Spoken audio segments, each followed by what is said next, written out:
that the U.S. Federal Communications Commission voted along party lines to repeal landmark 2015 rules aimed at ensuring a free and open internet.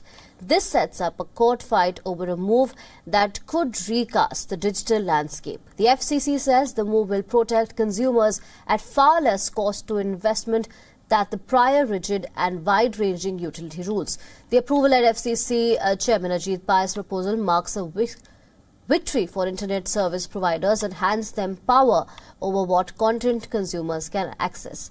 Democrats, Hollywood and companies like Google and Facebook had urged Pai to keep the Obama-era rule on net neutrality that bars service providers from blocking, slowing access or charging more for certain content. Pai argued that the 2015 rules were heavy-handed and stifled competition and innovation among service providers.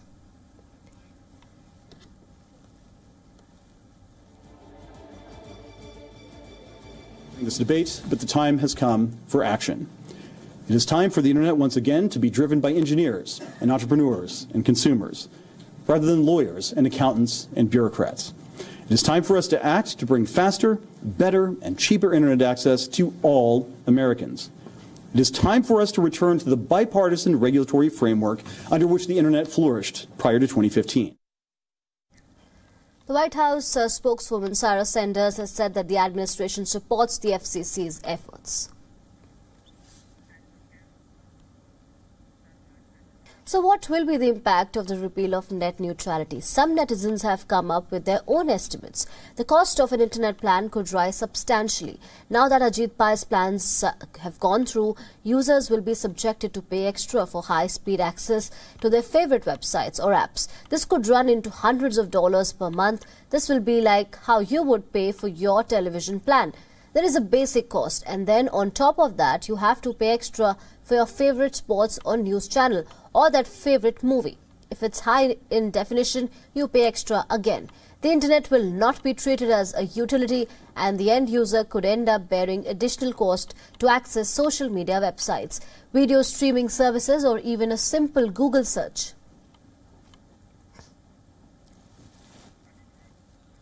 So what is net neutrality? The concept is quite simple. All data exchange in any form, whether it's text, images or video, must get equal treatment on the internet. This means that the internet service provider cannot discriminate or give preferential treatment to any content provider. In other words, they cannot speed up or slow down your internet speed. When you open anything on the internet, that is one, they do not have control over it. Now, changes to this principle will affect every internet user in the United States.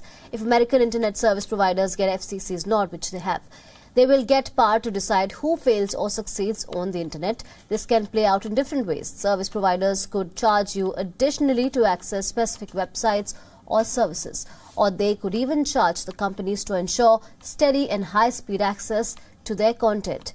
This would mean the users will be charged more money by the telecom operators in one way or the other. And new companies, especially startups, will not get a level playing field.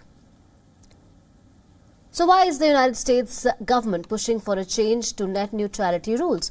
The current Trump administration is seen as pro-deregulation government, especially Ajit Pai, who is the current chief of the FCC. Pai had voted against the 2015 Open Internet Order before initiating the process to scrap net neutrality in the United States. He closed an investigation into zero-rating practices against 3 service providers.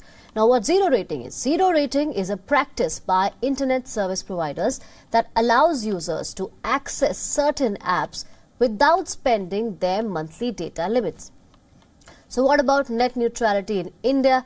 India so far has taken a principled approach on the issue. The Telecom Regulatory Authority, that is TRAI, took a pro-net neutrality stand when Facebook and Airtel tried to introduce zero-rated services and plans by banning their rollout. But telecom operators during many consultations have often pitched for anti-net neutrality practices, seeking a more liberal approach.